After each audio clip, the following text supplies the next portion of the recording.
go through this process.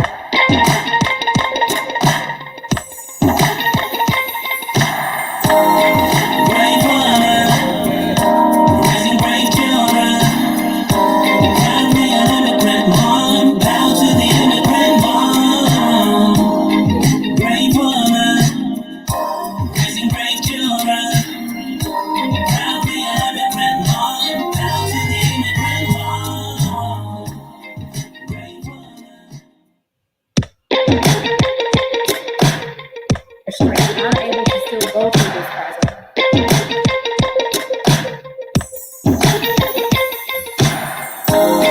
Brave woman, raising brave children. Proud to be an immigrant mom. Proud to the immigrant mom. Brave woman, raising brave children. Proud to be an immigrant mom. Proud to the immigrant mom. Brave woman. Hello, everyone. Welcome. Happy Thursday. Welcome to the Immigrant Mom Show. This is Extelle. What you don't see behind the scenes is when this song is playing, I'm hyping myself up. I'm saying, brave woman, raising brave children, getting myself into the mood as we're getting ready to come on here and have a great Thursday. How are you doing? You know the drill. Say hi. I would love to acknowledge you. I'd love to shout out to you. Let me know where you're watching from. Say hi and share so people can join us today. We have a very, very interesting topic. I feel like I say this every Thursday because every time that we have a show, we do have something interesting to talk about. But let's give it a few minutes because we want the house to be full before we unpack everything that we have to talk about today. Today, we're going to talk about fatherhood. So invite your friends, your father, your brother, your uncle, your husband. Let's talk about fatherhood from the standpoint of an immigrant. Hi, Auntie Billy. Thank you so much for joining. You are always on. I really appreciate you. Thank you. Go ahead and share so other people can join us. Let's just listen to some music while I share on my timeline so my friends can join. I will share in a couple of groups so more people can join us because today we have to talk about certain things that I know would bless someone, would educate someone, would empower someone, would equip someone to be a better parent or a better human. So let's go ahead and share and just listen to some music while I do the sharing myself. Say hi, let me know where you're joining from, okay?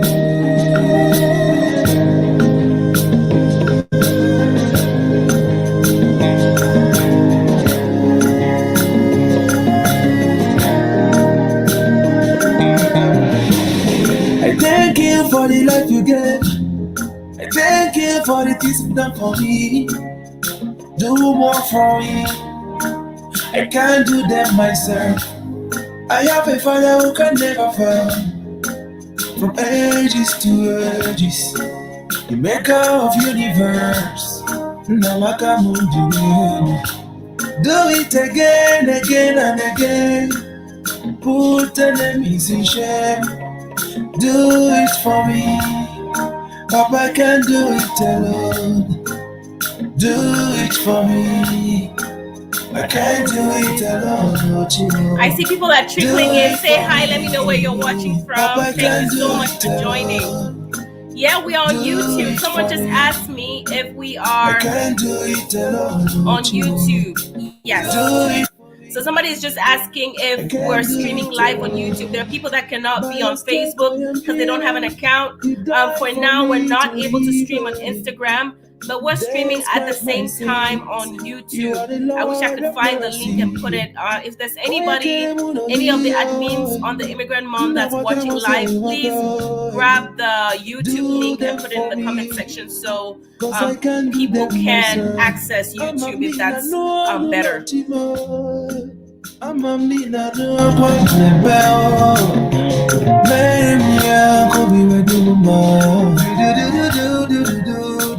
Do them for me. I can't do them myself. Oh. Do them for me. I can't do them myself. Do it for me. I can't do it alone, Chico. Do it for me. Papa, I can't do it alone. Do it for me. I can't do it alone. I can't do it. All right, so I Do think I it for posted me. I can't do it I alone. just posted the YouTube link right there in the comment section. Please feel free to share with anybody that you know would love to be on here but does not have a Facebook account or cannot be on Facebook. Because we have so much to talk about today, I would cut our music listening period short so we can get into the discussion. Hi, Auntie. Thank you so much for joining. I appreciate your presence. My aunt is watching all the way from Arizona. I can see the number of people here. You know the drill. I would love to know who is on here. So say hi and let me know where you are watching from so I could at least acknowledge you. It is one of my favorite things to do when I'm on here, to acknowledge those that make it a point to join us every other Thursday when we have a show. Hi, Benjamina. Thank you so much. Benjamina is my little sister and alongside with me on this immigrant mom journey all the way. So thank you for joining. Well, guys, let's get started. Who am I? What's the immigrant mom? I would always start a show introducing who we are and why we do what we do. The Immigrant Mom is a community-based organization of mothers who are raising children in a country or a culture that they did not grow up in. I'm an immigrant mom. I am originally from Cameroon. I have 2 children, and I firsthand experienced the I would say the vulnerability of raising children in a country that I was not raised in. I was just telling the guest a couple minutes ago that I came to America as an adult. And so every immigrant has their own unique story. It's a different experience when you come as an adult, different when you come as a child. But we recognize that there are challenges that are unique. Hi, Bosse. Bosse is my older sister watching from Dallas. I appreciate your presence. Thank you so much for joining us. The Immigrant Mom, our mission is to equip, to empower, and to educate the immigrant mother, the immigrant woman. People ask me this question, Excel, is the immigrant mom only for a woman who has kids? And I say no, it is for every woman. Why? Because if there was an organization like this, prior to when I became a mom, I would have plugged into it and learned a lot of the things that are applicable to me now. So if you are or you don't have children yet, don't keep yourself away from this, community. Plug in and learn a thing or two. It's not just about parenting. We talk about ways to empower ourselves. We had a brunch event a couple of weeks ago on finding your voice in the workplace, the importance of finding your voice, because we recognize that as an immigrant, sometimes you become afraid of, launching out. You become afraid of speaking up because you feel like if you speak up, then you will be found out, or your ignorance will be obvious, or you feel like you have an accent and you will not be able to blend in the culture. But during this event, we talked about the importance of being assertive, because we need to teach our children what it means to be assertive and not sweep things under the rug as it is normal in some cultures. Well, guys, a few announcements before I call on or bring on our guest. If you are looking for a job, one of the things that, is really, really key for when a person just moves into a new country or into like America, for example, is the ability to find a job, to get on their feet as soon as possible. A lot of us here have our stories of how difficult it was when we first moved into the US, especially for those that did not have family members. I, for example, came to America already ready to be a lawyer. I had finished up law school, but I could not find a job in the legal career. So guess what happened? I was working at Walmart as an overnight stalker. I was babysitting. I was braiding hair. There was not a community like we have today where someone could have told me, Excel, here is a link and here is a company that will help you find a job. But the Immigrant Mom is stepping ahead to provide for our members what I did not have when I first moved. And that's the beauty of our community. If you're following our page, we just partnered with the Prowess Project, which is a company that helps moms, helps women get a job. They let you do an assessment and then figure out what career is best for you. And not only that, they help in, getting that role, that position for you and helping you get a job. The link is in the comment section. Just go ahead. It says looking for a job. You should, I think, hopefully it's there. Otherwise, I'll post it. Yes, it says looking for a job. Check this out and just click on the link and you can move on from there. And then for today's show, we're going to ask Chiedu any questions that we have with regards to fatherhood. And the beauty about that is you can ask your questions anonymously. If you do not want to disclose your identity, that's fine. Just click on that link. I'll be able to see your questions and ask them to our guest today. I feel like I said a lot with a mouthful, but that's because I want us to get onto the meat of why we are here. Well, guys, if we were together in a room, I would say, let's put a hand together, a round of applause for our guest, but we're not. But we're not in a room, but I'll just clap on myself. Hi, Chiedu. Thank you so much for joining us. I really appreciate that you have taken this time to be here and share on fatherhood. Like I said earlier, I did not take a bio from you because I wanted you to introduce yourself to the audience. So let's just take a couple minutes and tell me who you are, a little bit about your story. Thank you so much. My name is Chiedu Are. I am from Onitsha, Nigeria, Igbo land. I am oldest of three boys.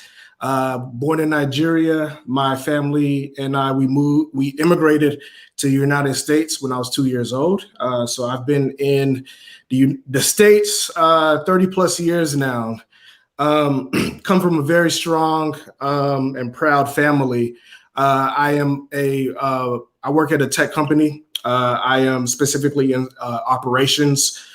Been doing that for over about 14 years now. I'm a proud father to two children. My daughter, she is 10, going on 20 years old. My son, he will tell you that he is almost 6, even though his birthday is next month.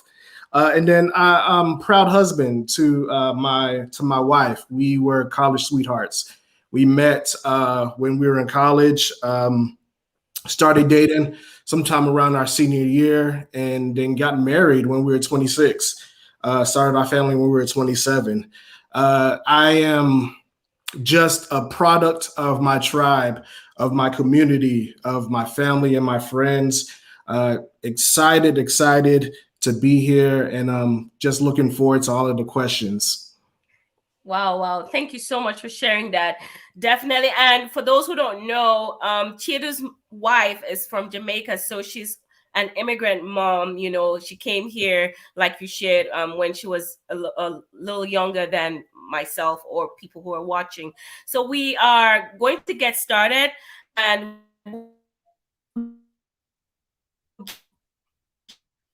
give a couple minutes people can question. I'll start out with asking you, tell me, why are you passionate about the subject of fatherhood? This is not the first platform that you are sharing on this. I actually saw a post where you did, I think it was a podcast on Push Through on fatherhood, and immediately I said, oh no, I need to have him talk to the immigrant mom community. But why are you passionate about this? What is the story behind your why? The story behind my why is seeing the example of my own father. My father came here to this country very young. He went here for university, came back to Nigeria, started a family, and then eventually made his way back to the States with my mother. And I saw them grow with each other. I saw where they started from nothing and built something great. And just the example that my father set made me just, it instilled in me the fact that I wanted to be a dad. That was one of my own goals. I tell several people this, that when I was younger, I said, I want 4 kids, two girls, 2 boys. Here I am with 1 girl, 1 boy, and I'm good. That's enough for me. But just for me to instill the type of pride, the just all of the morale, the moral compass that my parents gave me.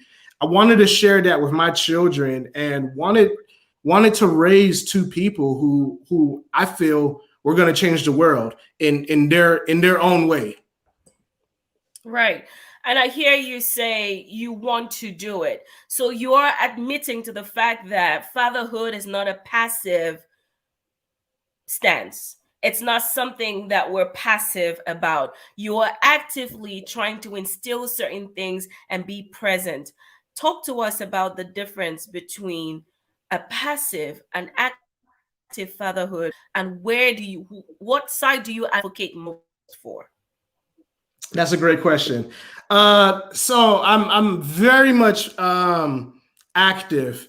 I take a role in both of my children's upbringing, whether that is day-to-day tasks, whether that is going to the school, having conversations with the teachers, with the principal, helping with homework, whatever that is.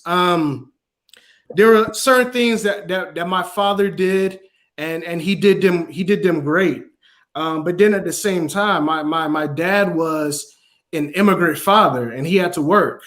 And so there are certain times where he wasn't around, not in a bad way, but in a way that he had to take care of his family. And so for me, I'm privileged enough for the life that my dad and my mom set for us, where I have that time that I can give back to my children. I want to be there. For me, what's most important is the memories that I create with them, is the happiness that I instill with them. I eventually want to be an old man, and for them to say, in my years where I have more gray hair than I have now, to say that, Dad, you gave us a great life. You instilled in us certain attributes that we're still using today. Right. I think I can piece out a couple of things that you are saying here, because you mentioned that your dad is an immigrant dad and he could not be there, not because he didn't want to, but because, as most of us on here understand, the immigrant struggle in terms of work and all of that. Now, can you tell me, full disclosure, if you will, what you learned from your father's mistakes that you have decided to correct on your own journey as a father? Um, what I learned from my father's mistakes was a lot more vulnerability. There was certain times where I know for sure that my dad was going through some things. Maybe he talked to my mom about it, maybe some friends, in very much detail. But for me, it would be good just to say, for my dad to just approach me and say, hey, this is what's going on. Not in detail, very high level.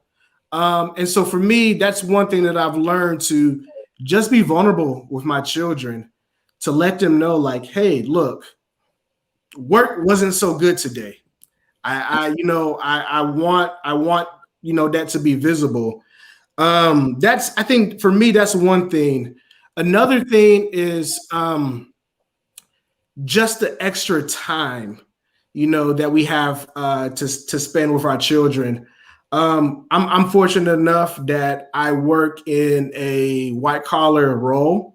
Mhm. So, especially for me now that I work remotely full time. Yeah. So I have extra time.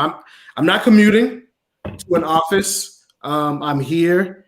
I'm able to drop my kids off in the morning, pick them up. And those small times, even if it's 5 minutes, they mean so much to children, because you're giving them attention that you normally wouldn't give. You can ask them, hey, what's going on in school? What's going on with you?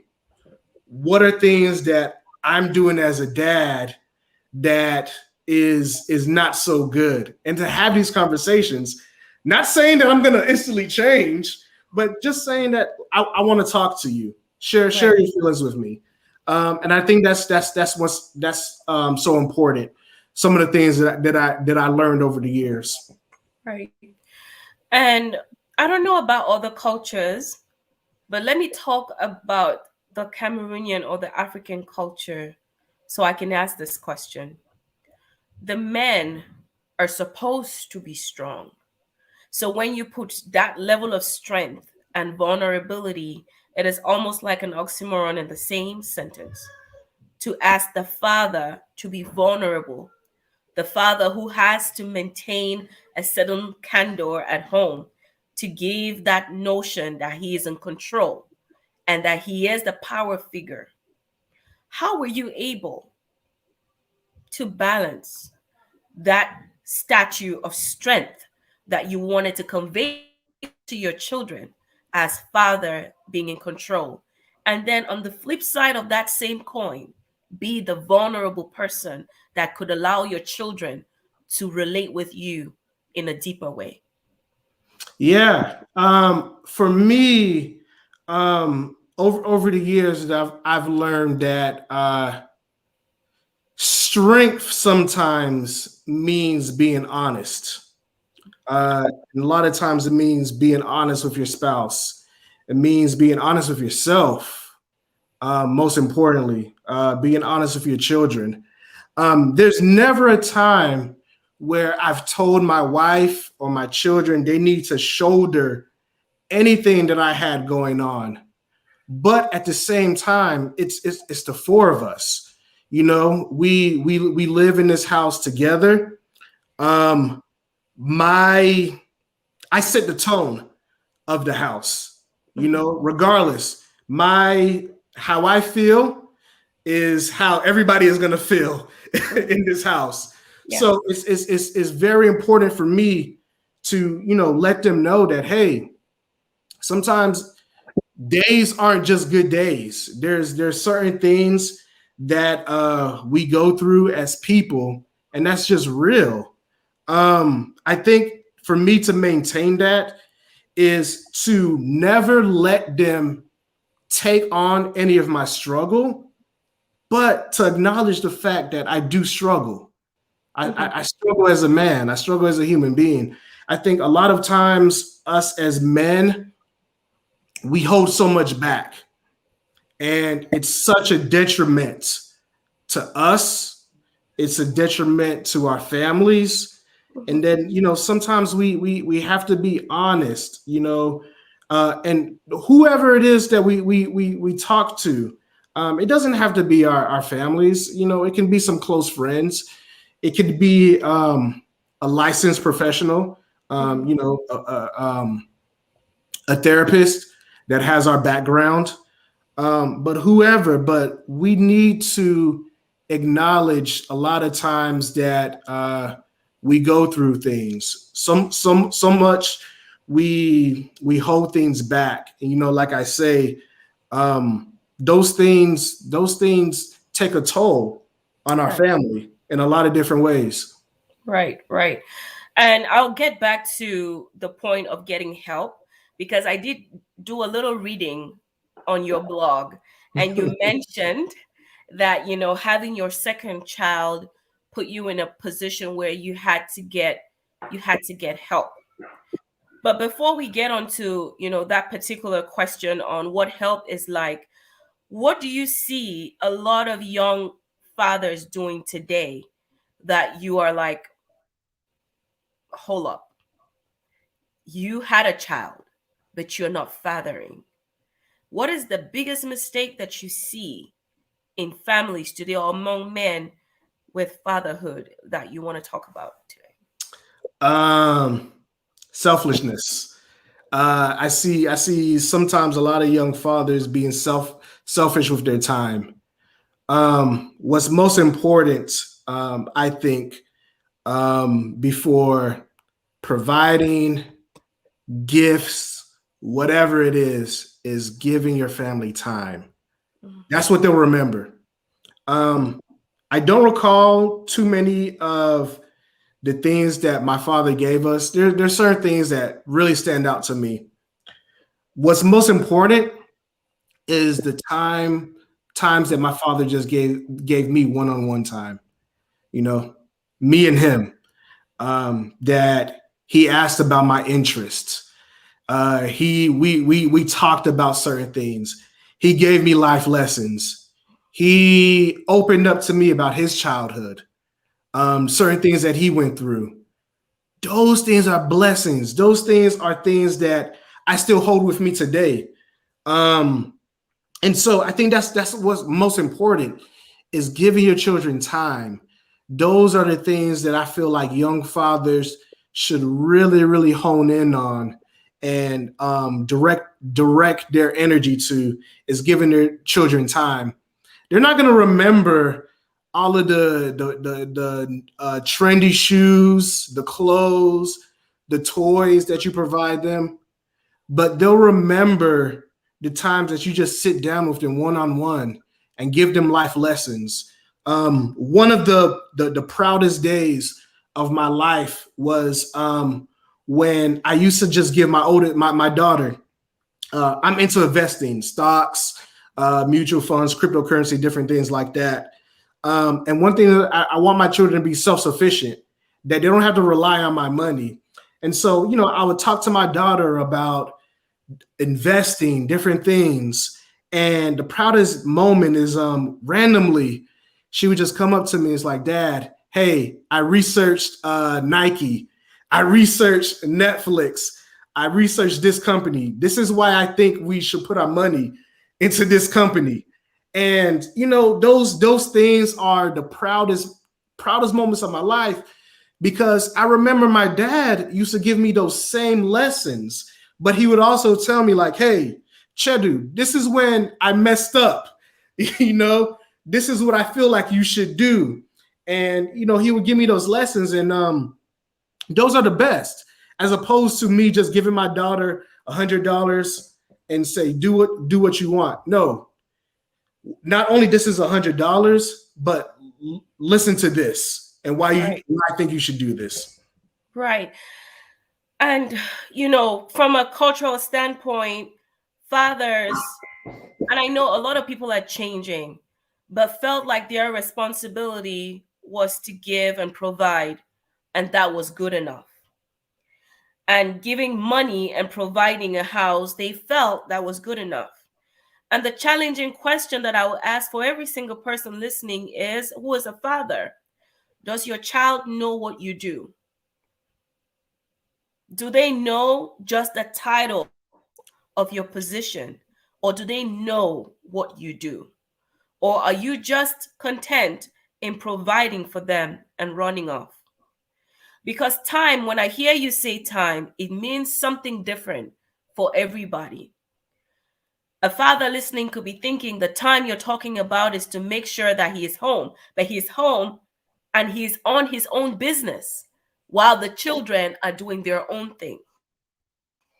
So this leads me to the question of gender roles in the family. You say you're a progressive man, or someone described you as a progressive man. What is your take on gender roles?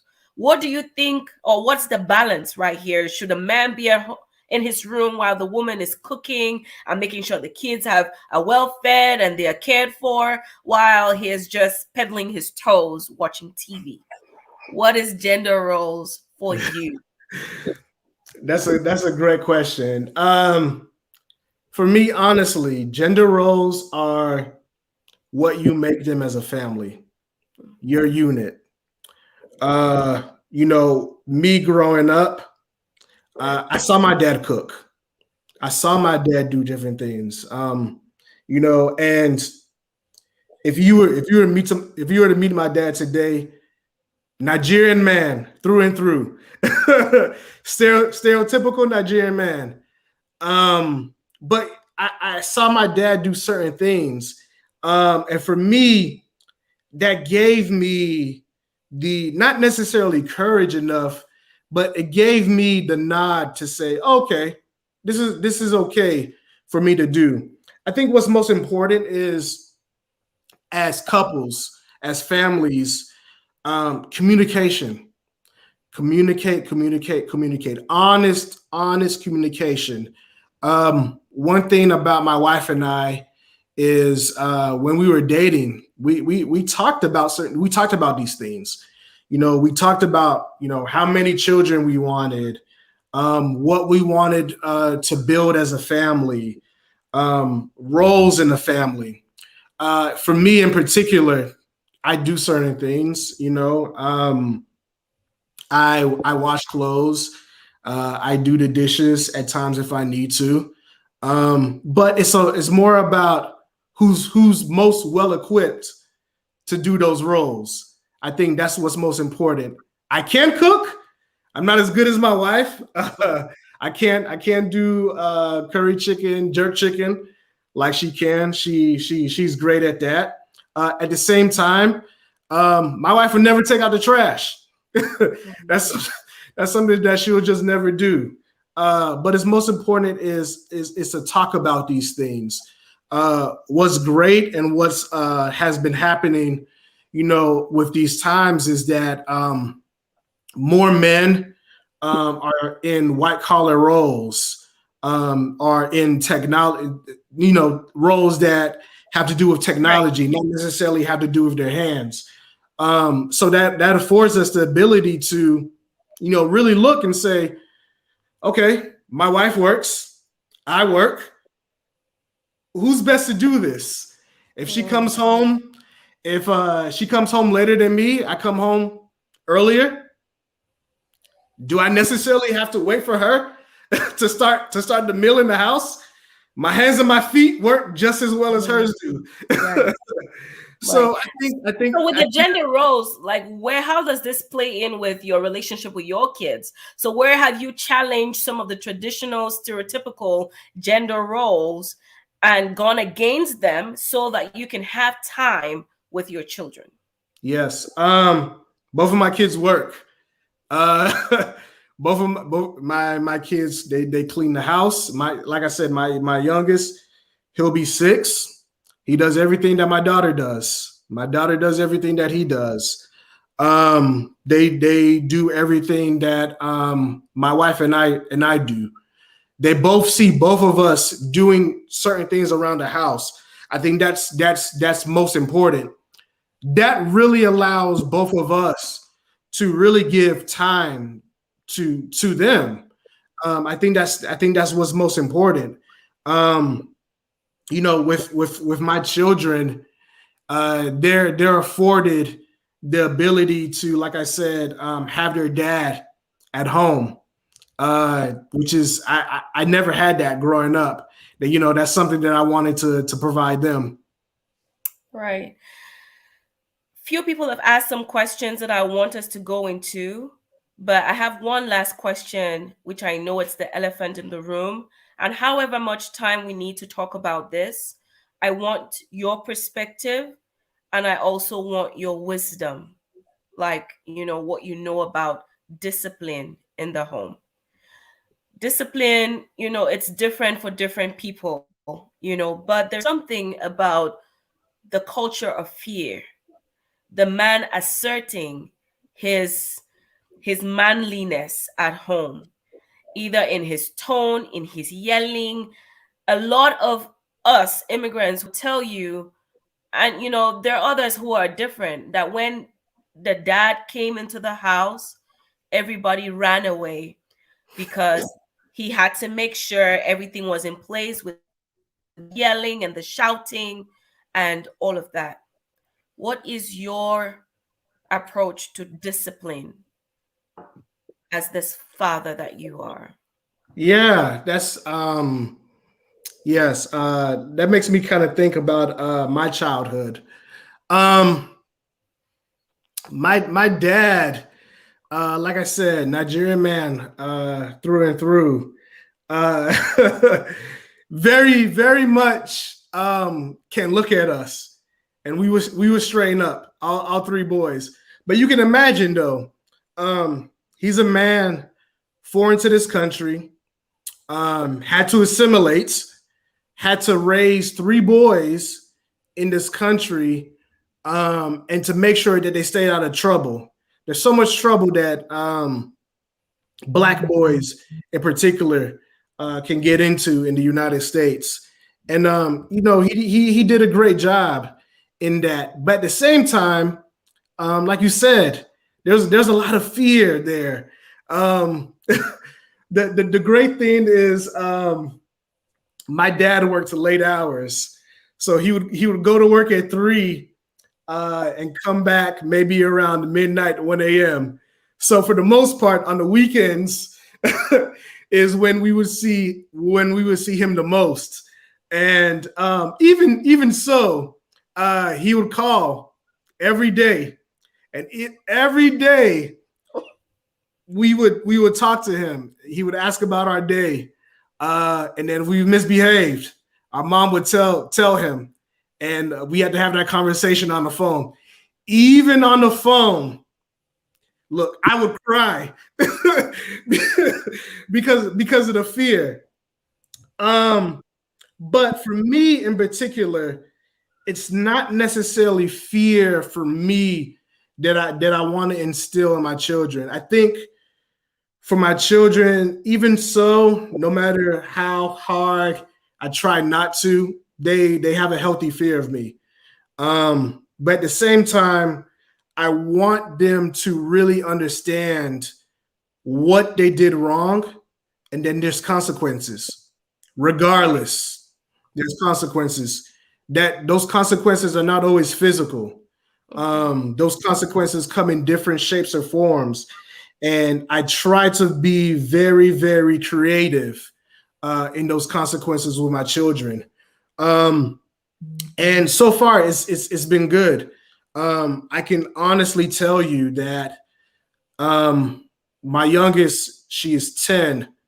I can count on how many times in my life on one hand that I've had to physically discipline her.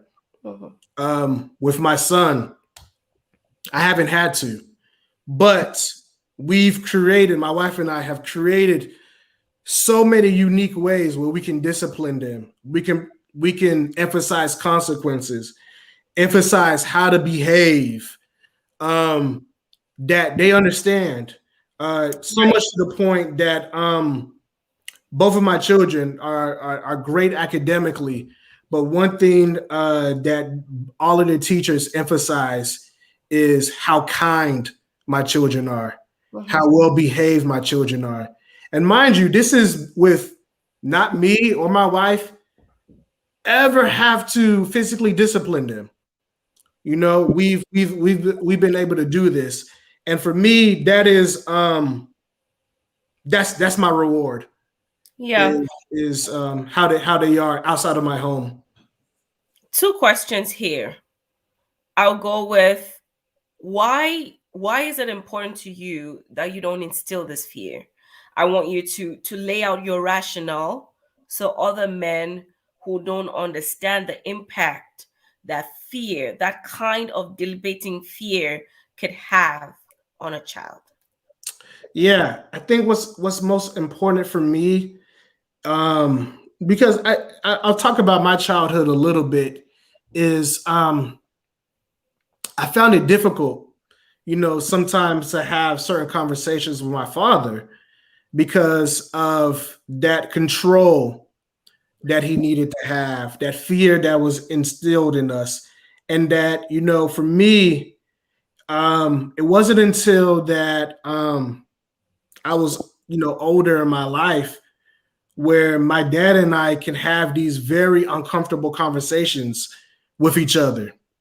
And so I didn't want that for my children. There's so many things that I felt that I probably needed to talk to my dad about that I just didn't feel comfortable talking to him about when I was younger. And I don't want that for my children. I don't want my children to feel like they need to hide anything from me. No matter what it is, let's talk through it. One thing is that I always tell my children right from wrong, but I'll never judge them, ever. I think that's what's most important. And so, as well, I think as men, we have to be very, very careful. We, as Black men, as African men, African American men, we go through so much in this world, especially if you're a Black man that lives in America. There's so much that you go through, and you don't want to take any of that energy, any of that anger. You don't want to take that on your family. I think that's what's most important. And for me, I had to consciously say, you know what? If I'm angry at them, if they do something wrong, I can't physically strike them, because I don't know if that's coming from correcting them, or is that's coming from what the world did to me. And I think that's for me, that was most important. I mean, just hearing you say that just makes me think. Striking the kids, is that coming from me correcting them, or is that me inflicting pain as a result of my own frustration? And you are right in saying all of this, because if you are going to be an active father, you're going to think about creative ways to discipline.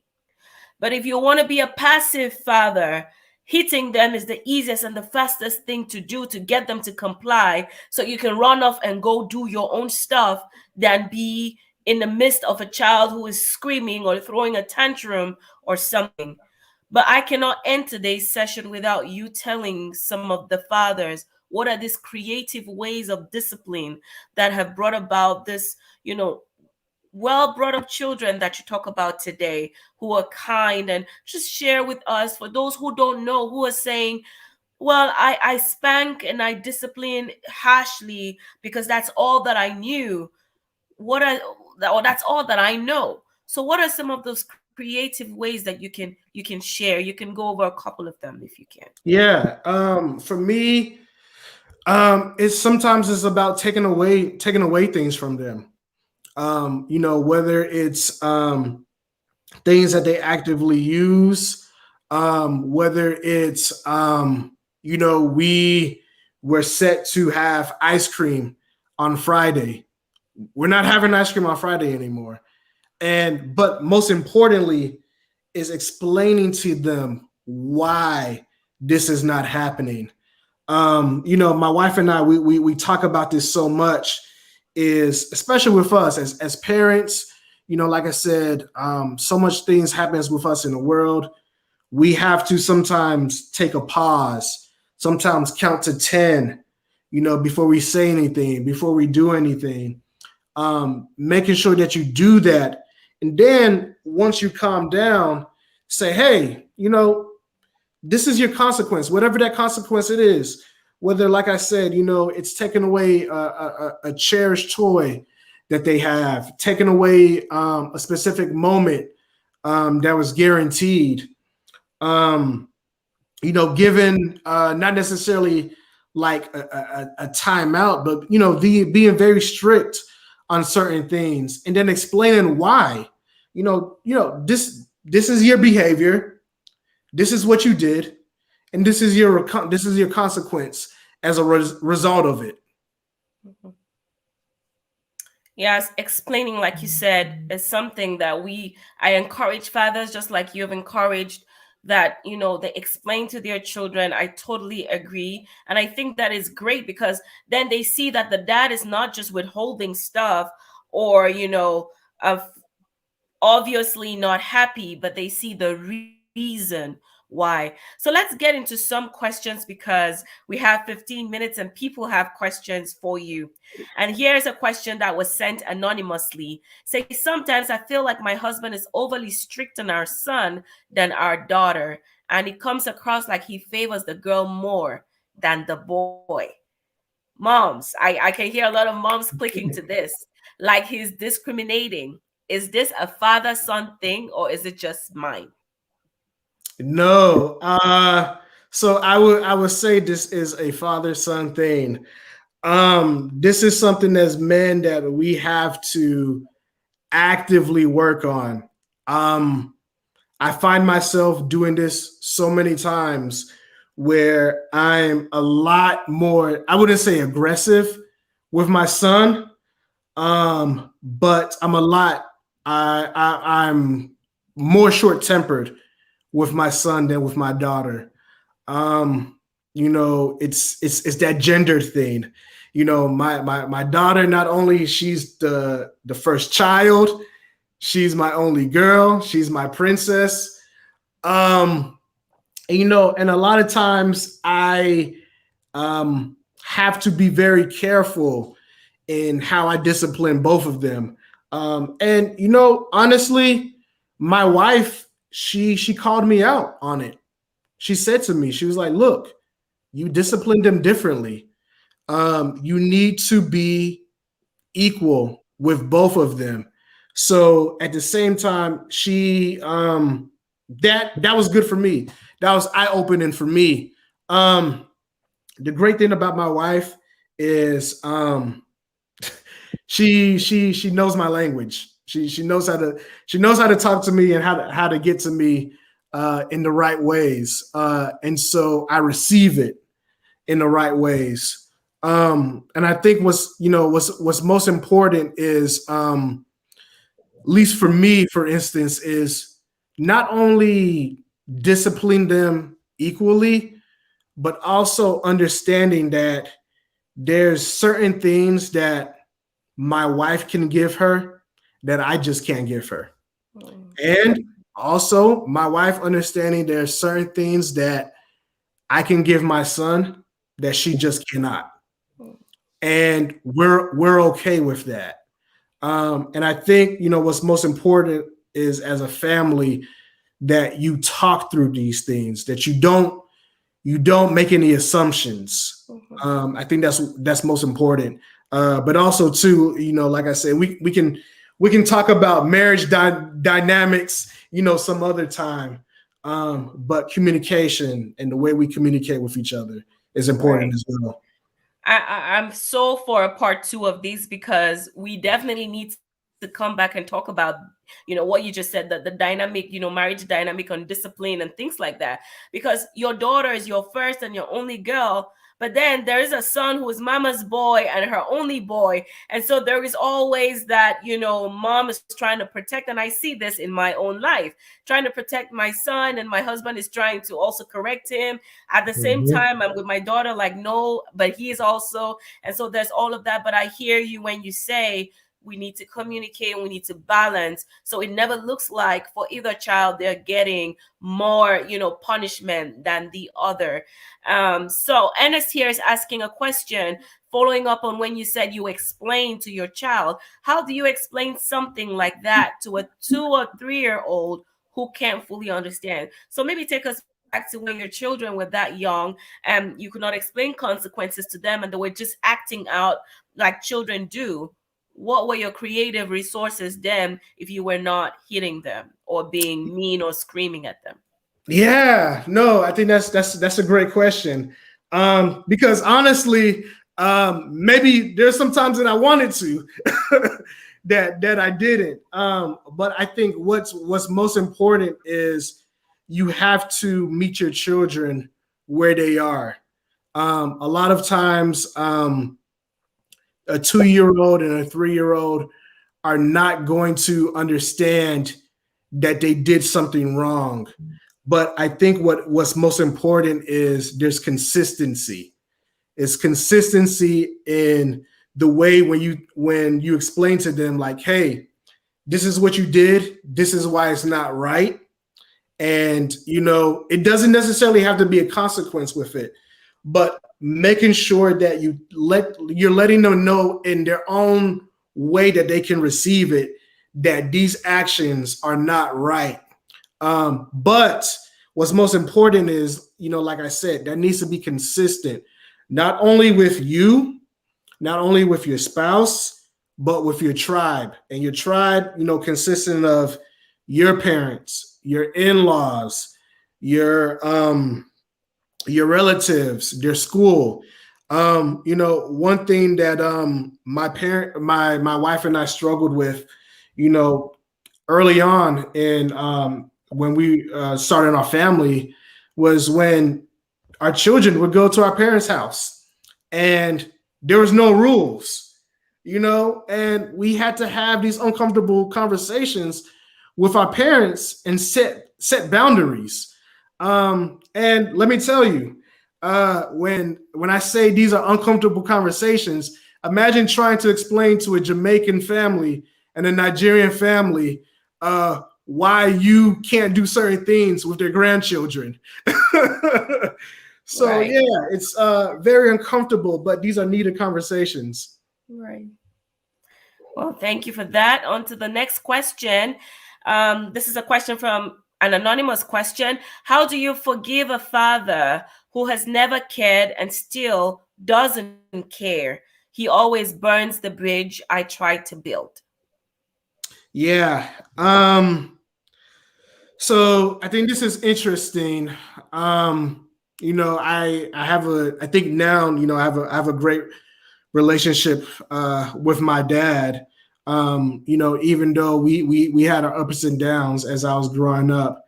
I think what's most important is to one, continue just to have the lines of communication open, but also at the same time be willing enough to explain to them what you felt they did not so good as a father without necessarily pointing fingers, to kind of make it where, hey, this is what happened, this is how you contributed to it, and these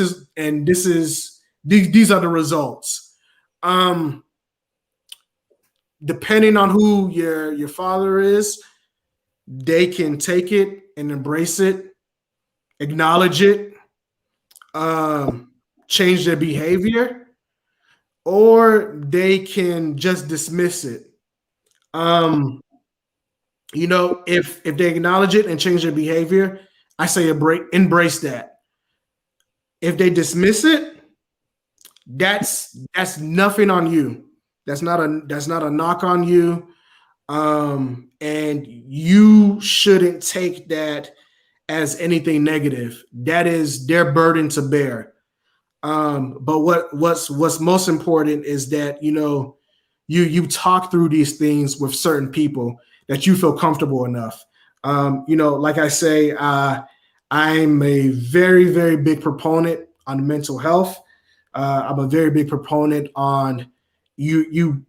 I acknowledge therapy. I say go to therapy if you can afford it.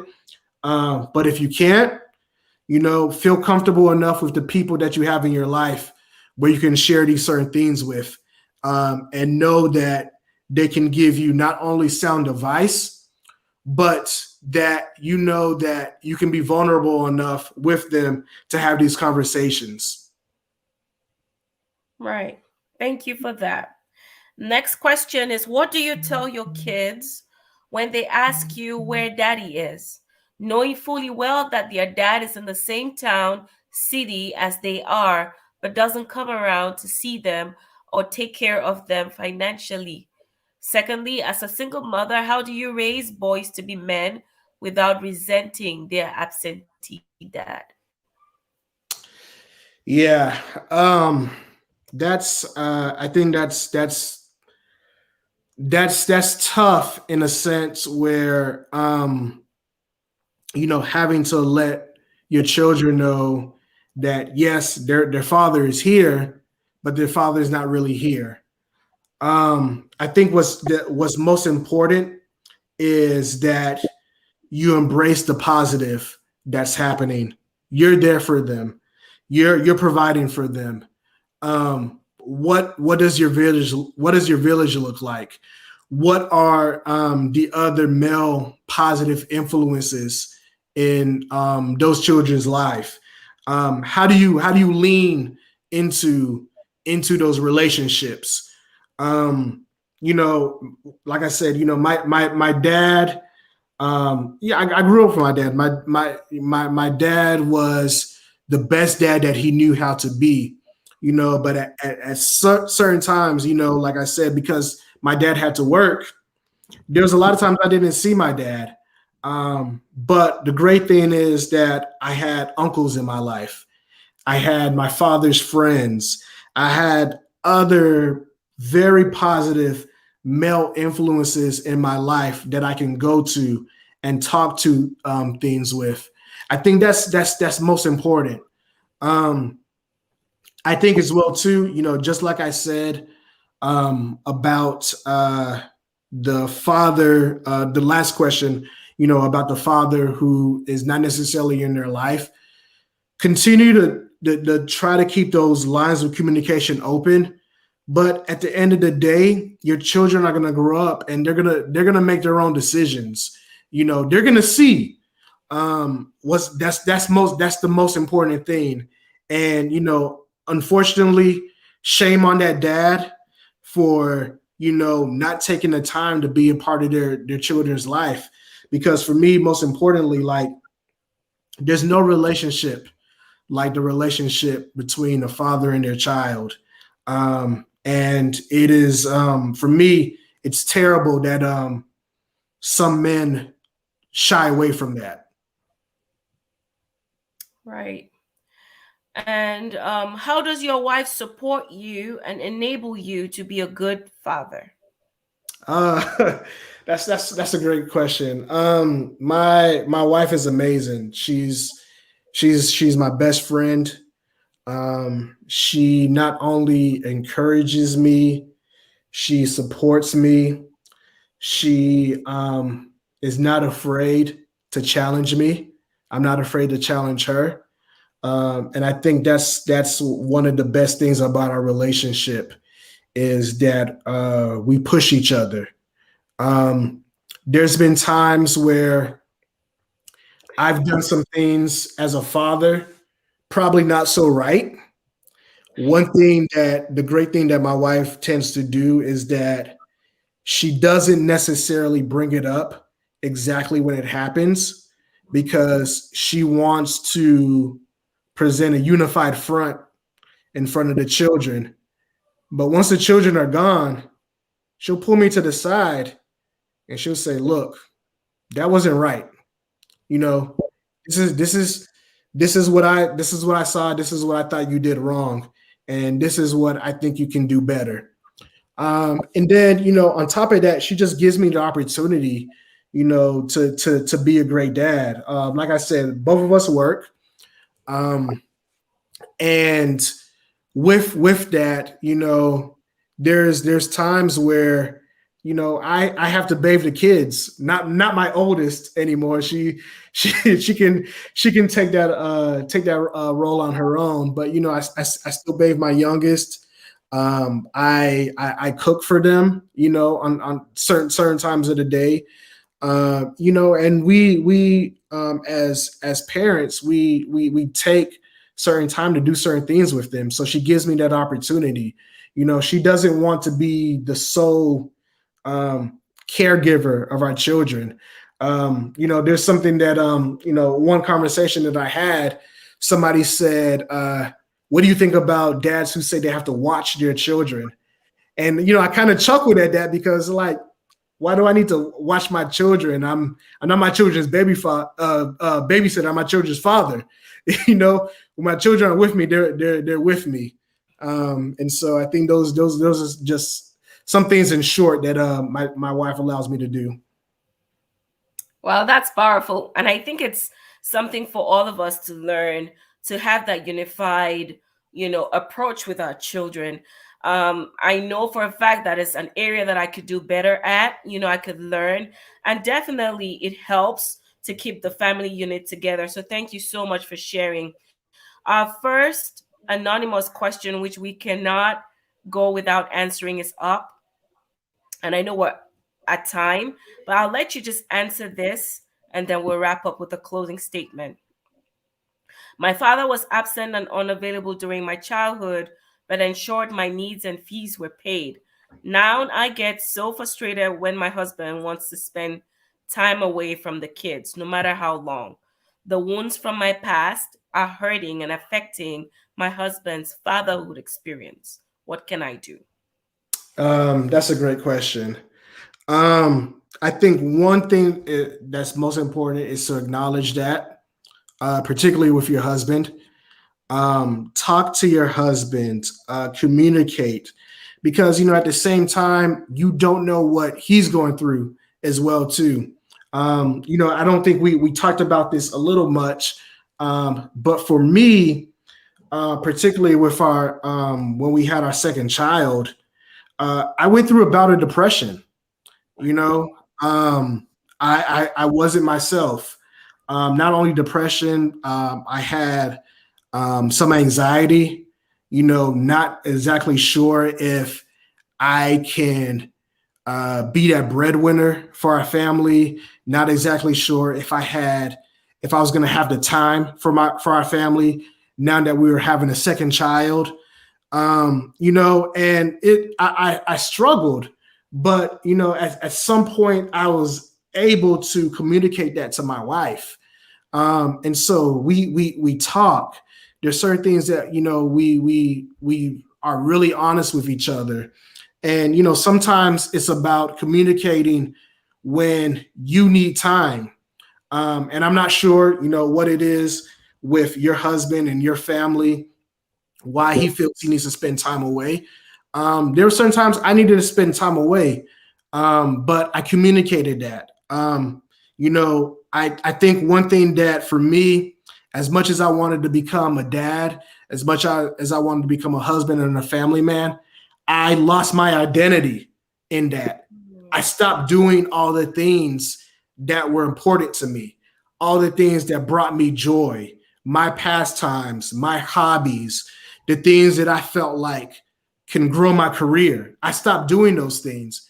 And that is when mental health struggles start, is when you stop doing the things that bring you joy.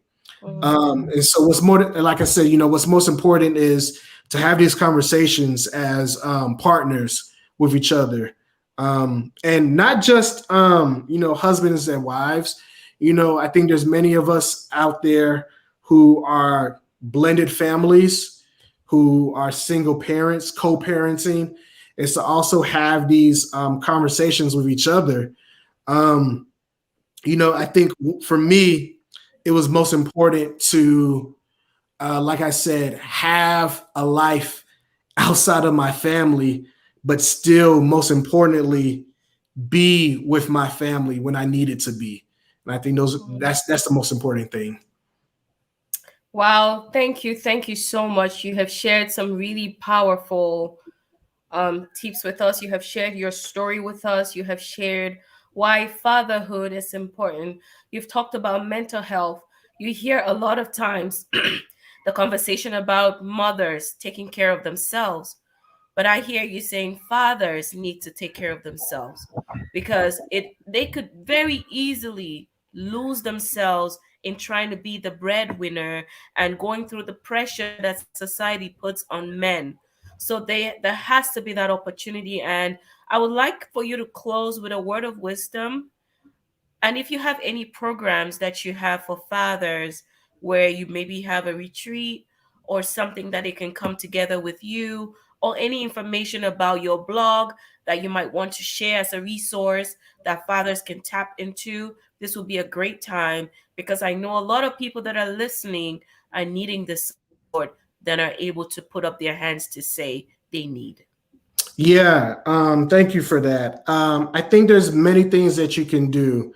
For me, what's most important was finding like-minded individuals.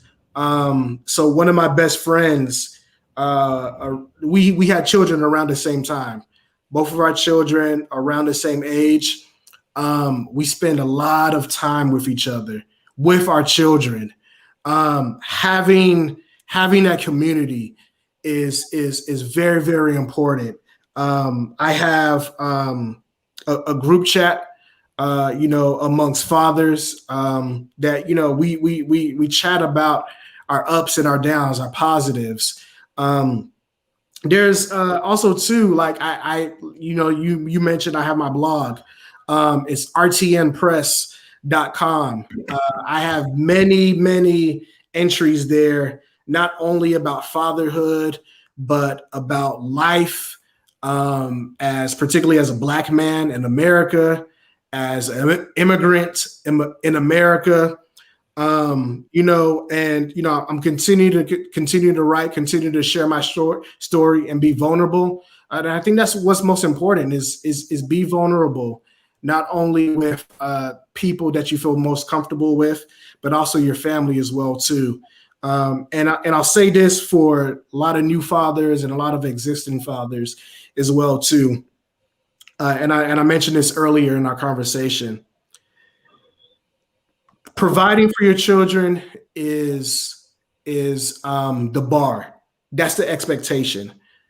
Being there for your children will set you at the next level.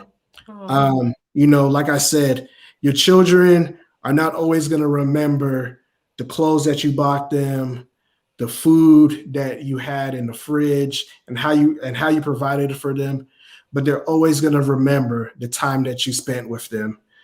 Somebody said to me once before in the past, getting approval from your dad is like getting a high five from God. Yes. And I in my experience, that has always been true. That is so powerful. That is so powerful. There are people that have gotten into all kinds of situations because they lack in that father approval. And so for a father to hear this today, to know that telling your child that you're proud of them and that you love them goes a very, very long way. I'm hoping that you can share about the group the group chat you mentioned, so I could put that information in our chat, and I'll put it after, once we get off, so I can get the right information and share with fathers who would love to be a part of your group, who would also love to check out your blog. On your blog, you talked about how you dealt with an alcohol problem and how Right. you overcame that. For the interest of time, we're not able to get into what that was for you, but I would like people to check out your blog and how you were vulnerable with sharing with everybody that you had a problem with alcohol and what it took for you to overcome that so that you could be more present for your family. Well, thank you so much, Theodore. I really appreciate this time that we had. Hopefully, this is not the last, and that we would have you back, maybe in a conference to talk to moms or to talk to dads or parents, because you have so much insight and wisdom. Thank you so much. Thank you so much. Thanks for the time. I really appreciate it. Wow, you're welcome. So I'll just show you some comments here. Someone says, yes, mental health is really important. There was something you said. She says, said it and say it louder. Um, Priyasia here says, thank you. Thank you very much. Again, she says, balance is essential. Thank you for sharing with us. This is a must have conversation. Benjamin Aya says mental health issues start when you stop doing the things that you love. Well, we really, really appreciate. I know a lot more comments will come through. Hopefully, when you have time, you can get back to this. Claudine Monang says, thank you. Such great stuff. And my takeaway is this: a lot of children are looking for approval from their own fathers. Yes. A lot of children are looking for approval from their own fathers. It's like, in your own words, it's like God gave you a high five.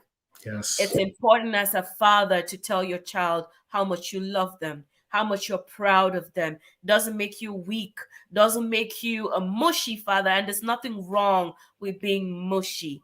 So that's my takeaway, and that's what I'll take with me.